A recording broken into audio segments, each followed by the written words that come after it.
Ketika aku terbangun dari pingsanku dan menangis, semuanya tiba-tiba menjadi begini. Aku tidak tahu apa yang tengah terjadi. Permintaan pria dalam mimpiku itu kemudian aku penuhi. Tidak lama kemudian, 2 hingga 3 hari, istriku sadar dan anakku kembali pulang meski berwajah pucat. Aku menangis hampir setiap hari.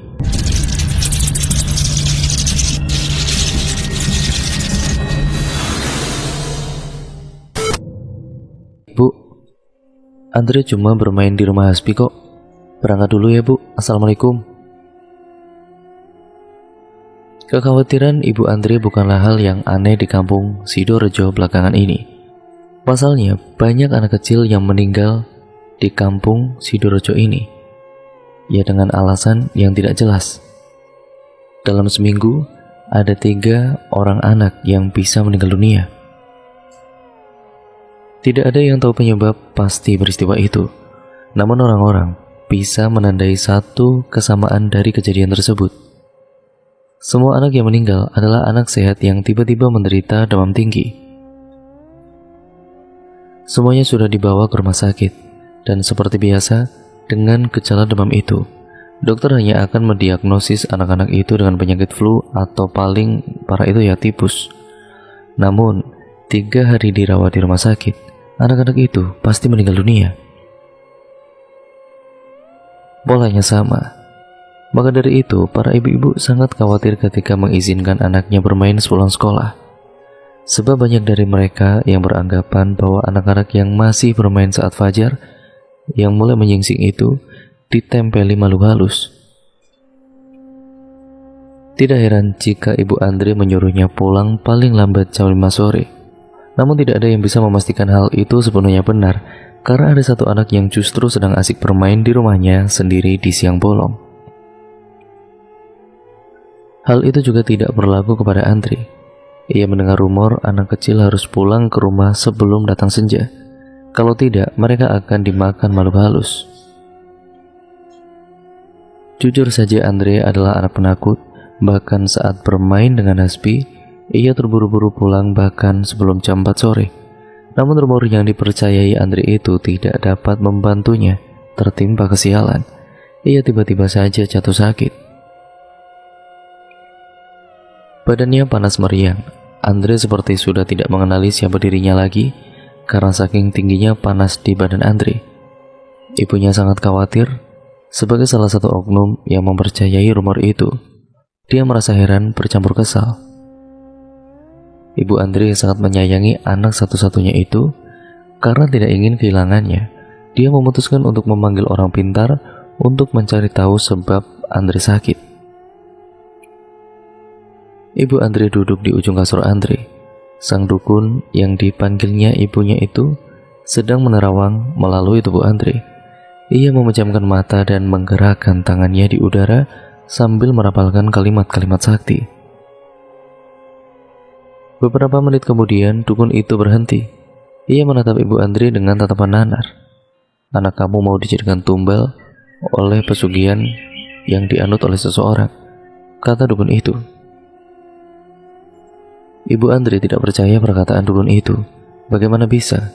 Setahu ibu Andre, ia tidak punya masalah ataupun dendam dengan seseorang. Kenapa nasib Andre bisa sial seperti ini?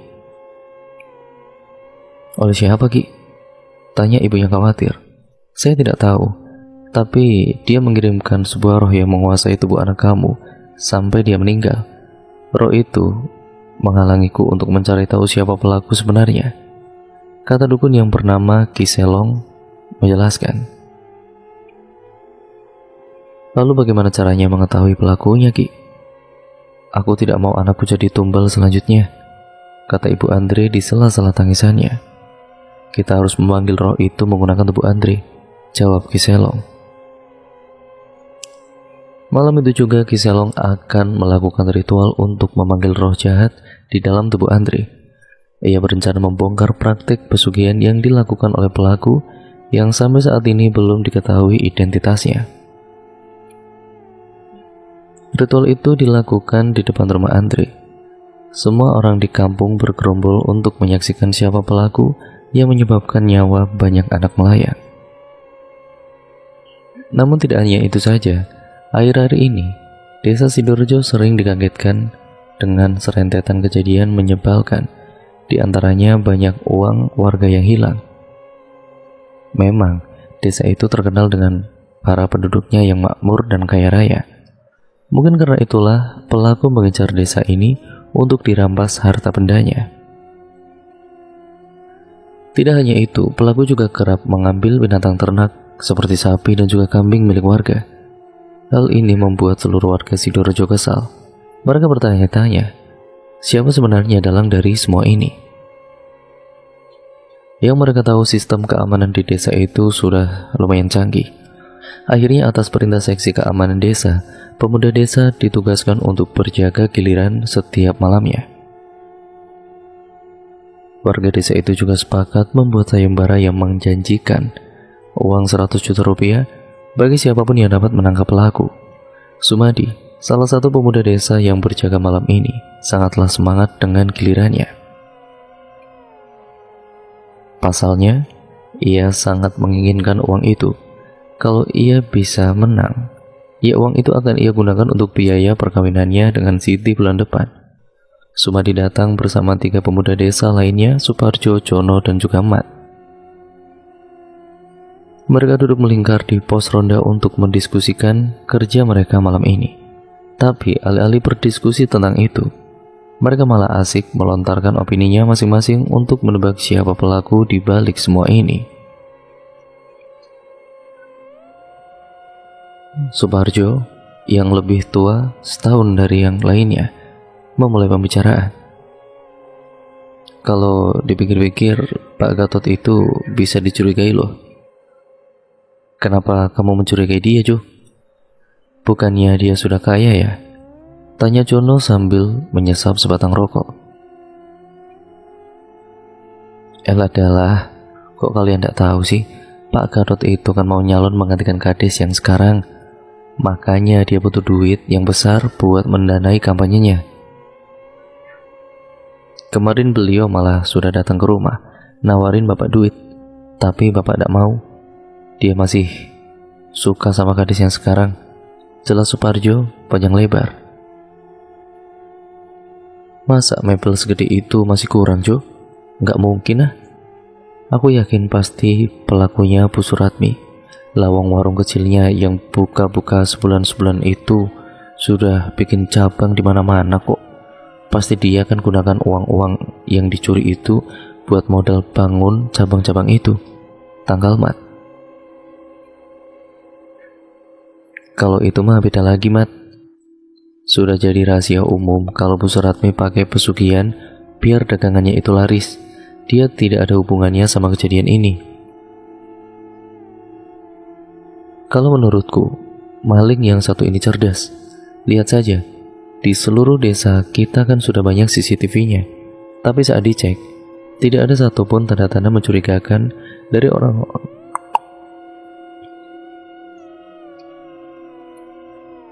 Kalau menurutku, maling yang satu ini cerdas banget. Lihat saja, di seluruh desa kita kan sudah dipasang banyak CCTV-nya. Tapi saat dicek, tidak ada satupun tanda-tanda mencurigakan dari orang-orang yang lewat di sekitar rumah korban, kata Suparjo memancing diskusi panas. Sumadi yang notabene adalah seorang pengamat hanya diam saja mendengarkan celotehan teman-temannya itu. Dia lebih senang mengumpulkan informasi yang lengkap sebelum mengambil kesimpulan. Bisa jadi, apa yang dikatakan teman-temannya belum tentu benar, tapi itu juga tidak menutup kemungkinan ada salah satu dari mereka yang mengatakan. Tapi itu tidak menutup kemungkinan ada salah satu dari mereka yang mengatakan kebenaran. Kamu yakin kalau pelakunya seorang maling, Jo? Jono yang suka bertanya memancing balik Suparjo. Aku yakin. Aku habis bertanya dengan Pak Ahmad. Katanya, pas rumahnya kemalingan, dia sempat mendengar ada suara orang menuruni tangga rumahnya. Tapi pas dicek, ternyata tidak ada orang kecuali keluarganya. Berangkasnya ternyata sudah kosong dilap semua. Suparjo memang informan andal. Diskusi itu berhenti di argumen Suparjo. Mungkin karena yang lain sudah tidak punya pertanyaan atau informasi yang lain yang bisa dibagikan. Tiba-tiba momen diam itu dipecahkan oleh kehadiran Pak Kades. Ia menghampiri mereka berempat di pos ronda. Setelah selesai berbincang dengannya, Mat membuka diskusi kembali. Apa kalian tidak curiga dengan Pak Kades? Kalian sering dengar kan, kalau dia selalu punya mobil atau binatang ternak yang baru saat malamnya ada kemalingan, tanyanya. Kamu itu, Mat. Kalau tidak tahu apa-apa, ndak usah langsung menyimpulkan seperti itu. Kalau salah bisa jadi hoaks lo, itu bahaya, kata Suparjo mengingatkan.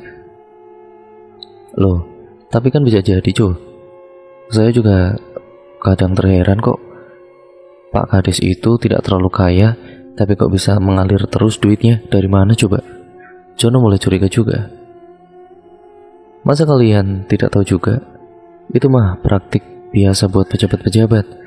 Ya meskipun di desa, tapi nggak menutup kemungkinan juga kalau Pak Kades suka korupsi dana desa kayak DPR yang di TV itu. Jangan salah loh, kini-kini dana desa yang ada di desa kita itu besar juga, bisa sampai miliaran. Suparjo mencoba menyangkal argumen teman-temannya. Mendengar kesimpulan terakhir, Sumadi tidaklah yakin dengan apa yang dikatakan Suparjo, meski perkataannya banyak benarnya. Kalau memang Pak Gatot ingin nyalon, sudah pasti Pak Kades yang tidak terlalu kaya itu merasa terancam karena dia kalah jumlah dengan Pak Gatot. Lagi pula, Sumadi juga sering mendengar kalau binatang ternak milik Pak Kades itu banyak yang mirip dengan binatang ternak dari orang-orang yang kemalingan. Sumadi yakin Pak Kades juga tidak bisa melakukan korupsi. Relasinya di pemerintahan dan juga kepolisian sangatlah minim.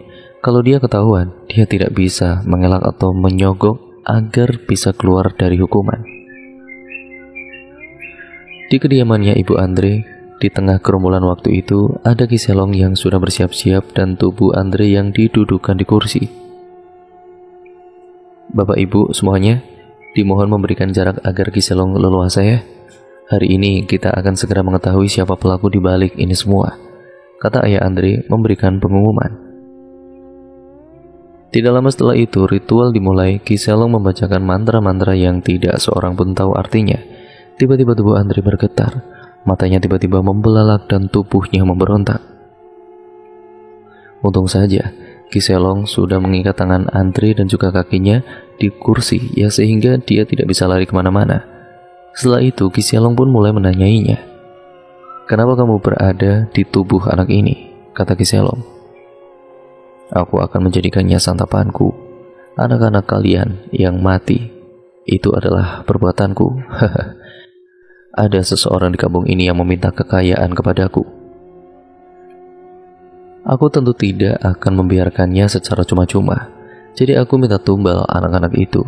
Kalau tidak, ia sendiri yang harus mati, kata roh itu yang berada di tubuh Andre tersebut sambil tertawa keras. Siapa pelaku pesugihan itu? Tanya Kiselong. Aku tidak bisa memberitahukannya karena aku dan juga dia sudah terikat perjanjian. Jawabnya. Kalau begitu, aku minta kau tinggalkan tubuh anak ini sekarang juga, kata Kiselong. Enak saja.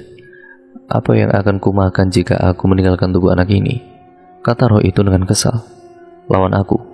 Lawan aku jika kau merasa sakti. Kiselong menantang roh jahat tersebut.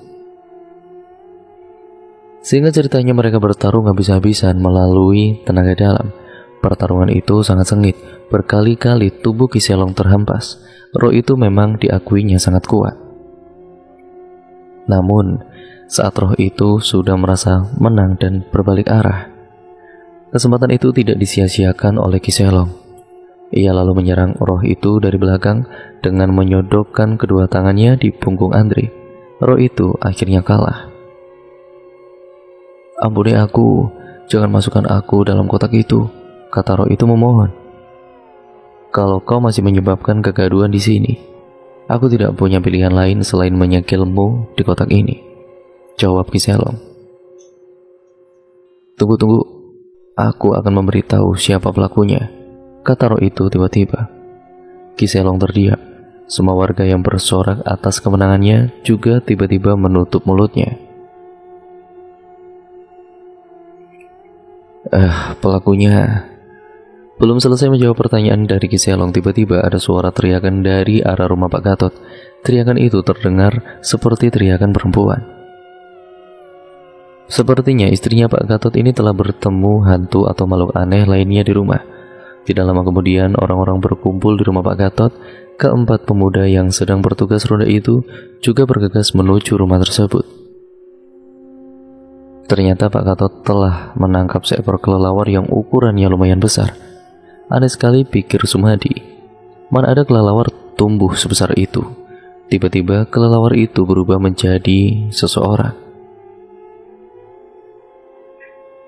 Dari arah belakang, Ki Selong datang dengan membawa kotak hitam yang berisi roh yang merasuki tubuh Andre. Ki Selong pun mempunyai firasat buruk tentang kelelawar itu, karena dirasa sangatlah benar-benar aneh. Sekarang jujur, siapa pelaku dari semua ini?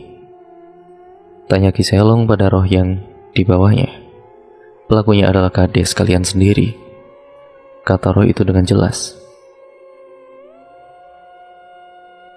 Semua orang yang berkumpul di situ pun sangat kaget, karena tiba-tiba saja kelelawar itu berubah menjadi Pak Kades yang membawa sekepok uang di saku bajunya. Melihat itu, orang-orang langsung geram dan memukuli kelelawar jadi-jadian tersebut. Semuanya terasa kesal karena perbuatan Pak Kadesnya sendiri. Dugaan Sumadi kan menjadi benar. Meski ia tidak bisa mendapatkan uang sayembara itu, setidaknya dia tidak malu karena terlalu percaya diri dengan kesimpulan yang dibuat Suparjo. Pak Kades langsung digotong ke kantor polisi. Dia didenda dengan diperintahkan untuk mengembalikan semua harta yang ia curi. Sementara itu Pak Gatot berhasil memenangkan hadiah sayembara 100 juta rupiah dan menjadi kepala desa selanjutnya. Mendengar itu, warga langsung mendidih. Esoknya mereka menggotong Kades ke kantor polisi. Sementara itu, Andre selamat dan sudah sehat kembali berkat bantuan Ki Selong. Kemudian kita masuk POV Pak Kades ya teman-teman, ataupun point of view dari Pak Kades. Orang-orang mengira aku kaya karena jabatanku sebagai Kades. Namun mereka tidak tahu gaji Kades tidak besar-besar amat. Aku mempraktikkan beragam amalan pesugihan yang sudah aku lakukan selama 2 tahun. Pesugihan yang aku praktikkan ada berbagai macam, mulai dari kandang bubrah, bulu kendruwo, uang gaib, hingga tuyul dan babi ngepet. Maka tidak ayal bila aku punya banyak rumah juga. Setiap pesugihan punya ruangan khusus untuk melakukan ritual. Maka dari itu, pekerjaanku setiap waktu adalah melakukan ritual dan ritual. Urusan desa sudah ada yang mengurus. Aku membayar tenaga seorang profesional guna melancarkan pekerjaanku. Jabatan itu aku buru hanya untuk mendapatkan nama baik saja. Semuanya ya berjalan begitu saja sempurna dan tidak terganggu sama sekali. Kedua anakku itu yang masing-masing berusia 14 dan 17 tahun bahkan kerap memuji ayahnya karena hebat dalam mencari rupiah. Istri dan anakku tidak mengetahui perihal apa yang aku lakukan sebenarnya. Hingga suatu malam, petaka tiba. Semuanya runtuh seketika. Aku kehilangan semuanya yang telah aku raih. Pada suatu malam, putraku yang berusia 4 tahun kesurupan. Ketika itu kami sedang bersantai di ruang tengah. Namun putraku tiba-tiba mencekik lehernya dan berlari keluar. Ia berteriak dengan nada yang amat berat. Aku tahu itu tidak beres. Seketika aku langsung mengejar putraku keluar. Ia sudah menghilang. Aku mencari kemana-mana, dan dia pergi tidak tahu arah. Bahkan seluruh warga yang juga turut membantu pencarian tidak menemukannya. Sekitar 2 hingga 3 jam kami mencari, tiba-tiba istriku mengalami hal yang sama. Tetapi kali ini ia tidak berlari, melainkan mencekik lehernya hingga pingsan. Buru-buru aku melarikannya ke klinik terdekat dan membayar orang-orang suruhanku untuk mencari putraku yang hilang tadi. Aku mencengkeram erat putra pertamaku agar tidak mengalami hal yang sama. Aku tidak tahu apa yang sebenarnya sedang terjadi. Aku pun bingung. Selama ini, seluruh pesugihanku berjalan lancar. Baru kali ini aku mengalami hal yang demikian. Namun semua mulai jelas ketika tiba-tiba sekelebat cahaya masuk ke tubuhku dan membuatku jatuh pingsan. Kala pingsan, aku bermimpi sesuatu yang aneh. Di dalam mimpi itu, aku sedang berada di tengah-tengah padang rumput yang amat luas. Tidak berujung, tetapi begitu panas. Di kejauhan aku melihat seseorang sedang berjalan menghampiriku. Tubuhnya tinggi, tegap, dan berisi. Ia mengenakan jubah hitam, tanpa kontras dengan suasana saat itu. Di hadapanku matanya melotot, dan juga tangannya memegang pundakku. Ia berkata dengan kencangnya, "Berhentilah melakukan semua ini. Katakan kepada seluruh wargamu dan mundur dari kursi kades. Kalau tidak, istri dan anakmu akan lenyap." Ketika aku terbangun dari pingsanku dan menangis, semuanya tiba-tiba menjadi begini. Aku tidak tahu apa yang tengah terjadi. Permintaan pria dalam mimpiku itu kemudian aku penuhi. Tidak lama kemudian, 2 hingga 3 hari, istriku sadar dan anakku kembali pulang meski berwajah pucat. Aku menangis hampir setiap hari. Namun, memutuskan perjanjian dengan iblis itu pun tidak semudah itu. Aku hampir setiap hari harus melakukan ritual demi pesugihan tersebut.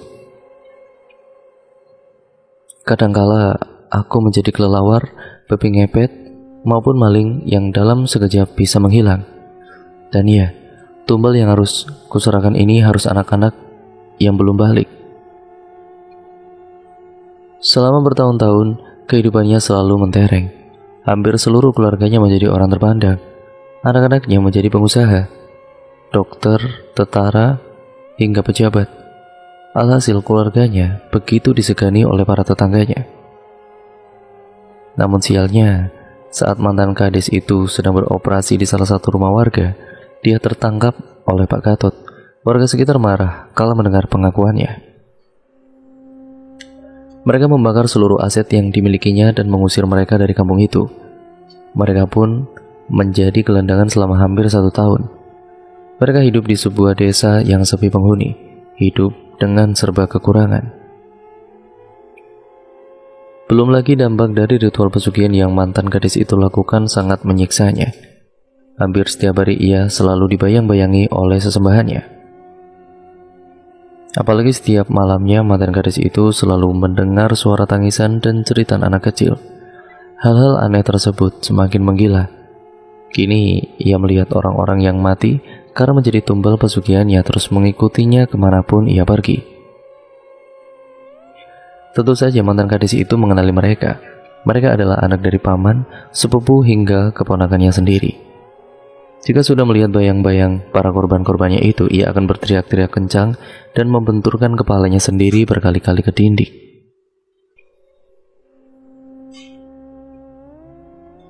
Karena sudah tidak kuat dengan semua teror itu, akhirnya ia bunuh diri dengan cara mengikat kepalanya di atas tali yang tergantung di kamarnya. Sungguh mengenaskan, bukan? Jasadnya ditemukan sudah pucat dan baunya busuk. Saat itu ada seorang pria yang diminta oleh anak almarhum untuk membantu mengurus jenazah ayahnya. Dan dia pun bergegas ke rumah mantan gadis tersebut. Begitu sampai di rumah itu, tercium bau busuk yang sangat menyengat hingga membuat perutnya terasa mual. Dan hal tersebut merupakan pengalaman pertama yang dialami pria itu, mencium bau jenazah sebusuk itu. Lantas, pria itu segera memindahkan jenazah pejabat itu dengan dibantu oleh anak laki-laki almarhum. Kemudian kejadian aneh pun kembali terjadi. Saat mengeluarkan kotoran dari badan jenazah, biasanya kotoran tersebut akan keluar dari bagian bawah. Namun yang terjadi pada mantan gadis itu sangat mengejutkan. Kotoran dari perutnya malah keluar melalui mulut jenazah. Bahkan saat kali terakhir mengeluarkan kotoran dari perut, ada belatung yang hidup yang ikut keluar dari mulut jenazah itu. Kemudian, pria yang memandikan jenazah itu meminta anak-anak almarhum untuk membalikan jenazah ayahnya. Dan betapa kagetnya ketika dibalikan belatung yang masih hidup itu terus keluar dari dalam tubuhnya dan berjumlah sangat banyak. Kejadian tersebut tentu saja membuat semua orang panik. Sungguh kejadian yang tidak biasa dan sulit diterima oleh akal manusia. Selepas membersihkan dan memandikan jenazah, kemudian pria itu bersiap untuk mengkafani jenazah. Namun, kejadian aneh kembali terjadi. Kain kafan untuk membungkus jenazah, walau sudah 2 kali mencoba menyiapkan kain yang lebih panjang, namun ukuran kain tersebut selalu hanya menutup kepala dan kakinya saja. Tidak ada kain lebih untuk diikat. Sepertinya, kain kafan itu tidak mau menerima jenazah tersebut, sehingga dengan terpaksa kain kafan itu harus disambung agar bisa mengikat di bagian kepala dan kaki jenazah. Kemudian setelah disolatkan dan juga hendak dibawa untuk dimakamkan, pria tersebut kembali menemukan satu masalah. Tidak ada satupun mobil jenazah yang dapat dipakai untuk mengantarkan jenazahnya. Hingga pada akhirnya dengan terpaksa jenazahnya itu dibawa menggunakan mobil pick-up bekas mengantarkan ayam ternak milik tetangganya. Akhirnya jenazah pun sampai di tanah pemakaman. Namun kejadian ganjil kembali terjadi. Saat jenazah menyentuh tanah liang lahat, tiba-tiba dari dinding tanah keluar air berwarna hitam dan berbau busuk menggenangi bagian dalam kubur. Padahal saat itu tidak ada hujan, namun entah dari mana air hitam dan berbau busuk itu datang. Hingga pada akhirnya jenazah terpaksa harus ditahan dan ditekan menggunakan batu agar posisinya itu tidak terlentang atau terlungkup. Pemakaman pun dilakukan dengan cepat, meskipun air hitam itu terus saja keluar hingga membuat tanah kuburan menjadi becek. Setelah selesai melakukan pemakaman, kemudian pria itu bertanya kepada anak dan istri almarhum apa yang telah almarhum perbuat semasa hidupnya. Kemudian anak dan istri almarhum menceritakan bahwa semasa hidup almarhum bersekutu dengan setan dan melakukan pesugihan untuk mendapatkan kekayaan dan jabatannya. Dan cerita pun akhirnya selesai sampai di sini ya teman-teman. Terima kasih untuk kalian semua yang sudah menyimak video kali ini dan cerita kali ini. Semoga kalian terhibur dengan cerita yang saya bawakan kali ini, dan semoga kalian dapat mengambil banyak sekali pembelajaran yang dapat kalian ambil dari cerita ini. Ya, jangan seperti Pak Kades itu melakukan pesugihan karena itu merupakan perbuatan yang dibenci oleh Allah dan karena merupakan perbuatan yang syirik. Ya, intinya yang baik-baik kalian ambil, yang buruk kalian buang jauh-jauh ya teman-teman.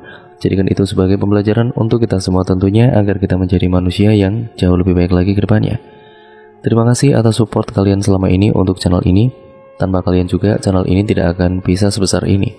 Dan jangan lupa